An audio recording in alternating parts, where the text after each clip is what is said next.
get to another weird day in Washington today where a man who does not believe in medical science may soon be in charge of medical science. Robert Kennedy Jr., Donald Trump's pick to run the Department of Health and Human Services, faced the Senate today. Bob and his brainworm answered questions for 3.5 hours. Yesterday, his first cousin, Caroline Kennedy, daughter of JFK, made a video opposing his confirmation and adding to the long list of crazy stories about this crazy person. His basement, his garage, his dorm room were always the center of the action, where drugs were available, and he enjoyed showing off how he put baby chickens and mice in a blender to feed to his hawks. Well, that explains why he lost the job at Jamba Juice, I guess. He put baby chickens and mice in a blender to feed his hawks. And guess what? Not one of the 27 senators on the Finance Committee asked him about it today. Not one. We've reached the point where these cabinet picks are so nutty, the idea that one of them was making Stuart Little smoothies doesn't even come up. They did grill him on the subject of abortion and vaccines, subjects on which he has very conveniently evolved since pledging allegiance to the cantaloupe in chief. Most of his defense today was some version of, I didn't say the Moderna vaccine turned kids gay. I said it turned some of them bisexual. The hearing was rocky, to say the least. And not just because it sounds like he swallowed a bag of rocks. Kennedy was accompanied by his wife, the actress Cheryl Hines, who sat quietly behind her husband as he attempted to rewrite the story of his life. Did you say that exposure to pesticides causes children to become transgender? No, I never said that. Did you write in your book, and it's undeniable, that African AIDS is an entirely different disease from Western AIDS? Yes or no, Mr. Kennedy? I'm not sure if I made that. Okay. Did you say Lyme disease is a highly likely militarily engineered bioweapon? I probably did say that. Did you say that COVID-19 targets black and white people but spared Ashkenazi? I quoted a study. Yeah, we got to get to the bottom of that. And then there was Cheryl's TV husband from Curb Your Enthusiasm, Bernie Sanders, who not only did he have a line of questioning, he brought visual aids. You have started a group called the Children's Health Defense. You're the originator. Right now, as I understand it, on their website, they are selling what's called onesies. These are little things, clothing for babies. One of them is titled Unvaxxed, Unafraid. Next one is No Vax, No Problem. Are you supportive of this? I've had nothing to do with Are you leadership. supportive of these onesies? Well, that's a question I never thought I'd hear Bernie Sanders ask. Are you supportive of these onesies? And what is your position on binkies? RFK did not denounce the onesies, and I bet they sold a bunch of them because of this hearing, too. They're $26 a piece, that's a lot of profit, and it's also why I will be selling Are You Supportive of These onesies for a limited time only. All proceeds go to me. It's unclear if RFK has the votes to move out of the Finance Committee and onto a vote by the Senate in full, but it appears that at least one prominent Republican is bigly against him. RFK Jr. is a Democrat plant, a radical left liberal. I'd even take Biden over Jr. because our country would last about a year or two longer than it would with Jr. It would collapse almost immediately. What's that? Oh, that's something he said before he put him in charge of polio. Now he's terrific. I have a theory. I think Trump is secretly hoping the Senate doesn't approve RFK. I think Trump thinks he's nuts, but he promised them this job to get his endorsement. If the Senate says no, he'll be like, oh, well, I tried. On to Dr. Oz.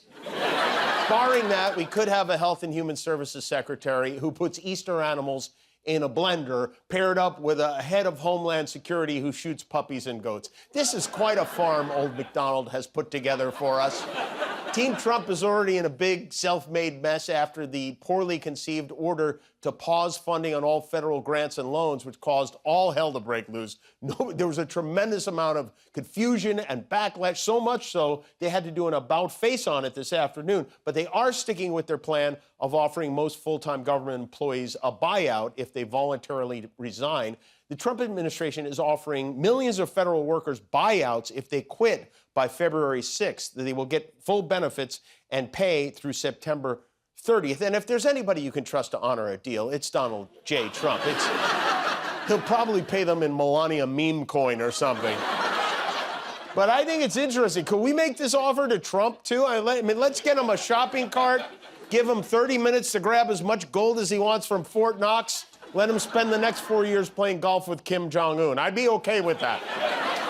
At his thrice daily press conference today, Trump detailed his administration's efforts to crack down on wasteful government spending. We are merely looking at parts of the big bureaucracy where there has been tremendous waste and fraud and abuse. In that process, we identified and stopped $50 million being sent to Gaza to buy condoms for Hamas. Condoms for Hamas. They say it's the best way to keep the goats from getting pregnant over there. We've identified and stopped $50 million to buy condoms for Hamas. I have to say, whoever's writing his lies this time for him deserves a raise. They are hilarious. Money is a big thing for Donald Trump. After a long 1 week of work, he spent some time playing golf on Monday at his club in Miami. And he always seemed to me to be the kind of guy who, when he does leave a tip, makes a whole show of it to let everyone know how generous he is. You know what I mean? Okay, take this and split it up among the guys. You can give the guys less money. Who's going to take it? You want to take it? No tax on that. No tax on that soon. Elvis. I like that.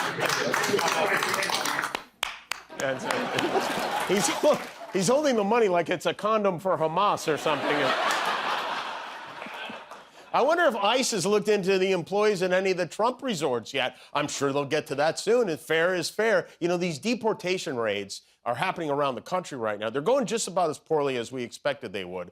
Many U.S. citizens and even Native Americans have been erroneously hassled by ICE. Imagine asking a Native American, are you here illegally? They're like, no, you're here illegally. You've been here illegally for 500 years. Questioning Native Americans to ask if they're illegal immigrants might be the Trumpiest thing Trump has ever trumped. Meanwhile, in Canada, they are super excited about becoming a part of the United States, I'll tell you. They're even acting like us now. Last week in Alberta, a guy got in a fight outside a bar. It was a very cold night.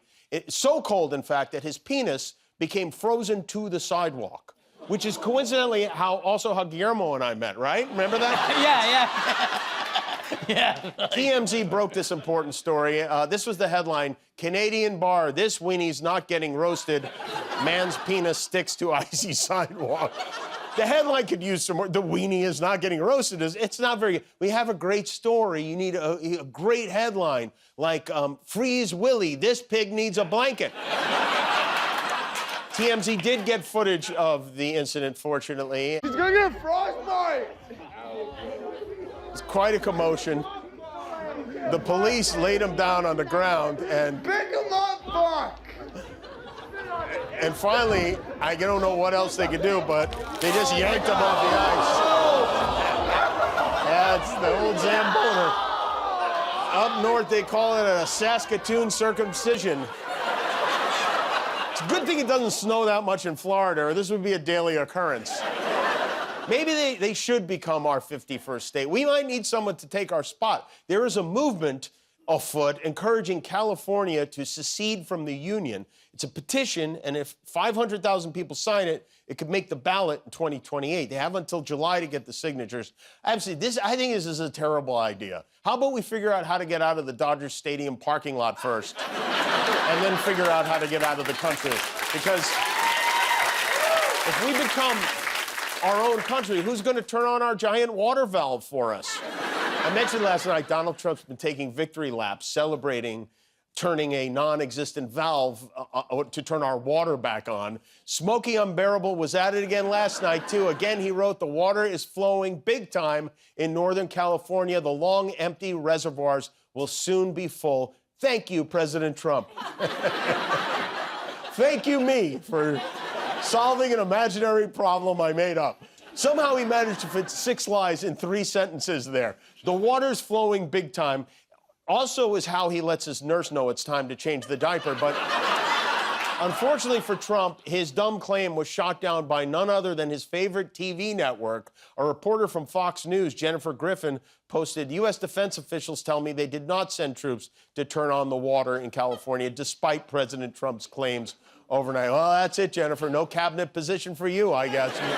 No one seems to know why or how Trump came up with this silly idea, but to put it to rest, we've decided to go to the source, and Governor Gavin Newsom is joining us via satellite right now to answer the questions. Thanks for speaking. Thank you, Governor Newsom, for joining us. We appreciate it. Welcome to the rodeo, Brodio. Thank you.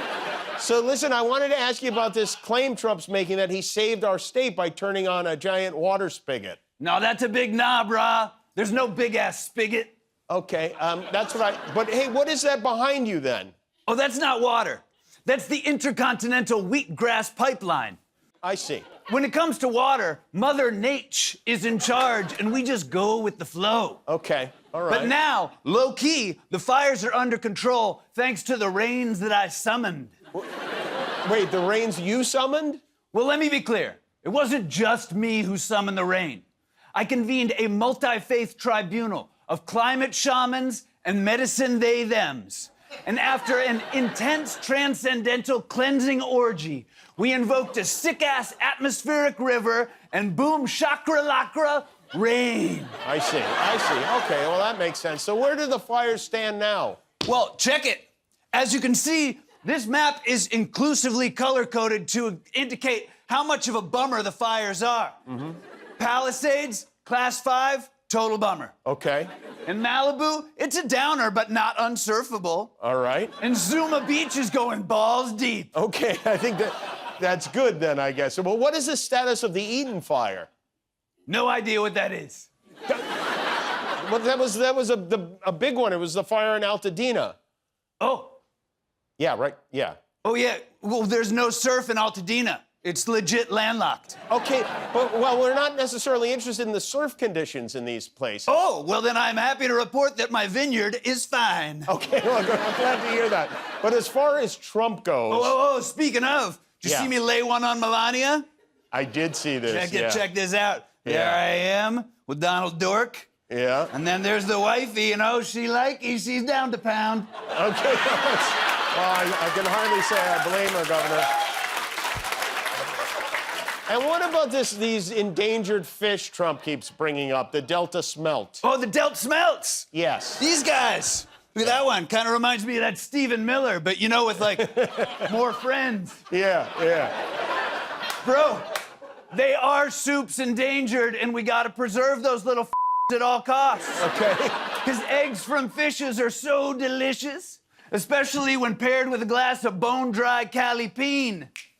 Ooh, that is so tight. Wait, hold on a second. Wait, who is this? Oh, that's one of the shaman who helped me out with the rainfall. Wait, that's it. That's the QAnon shaman from January 6th. Yeah, but he's chill now. Oh. Okay, chill-ish. All right. Hey, yo, Shambone, can you summon me some cruelty-free chicken tendies? Yeah! All right.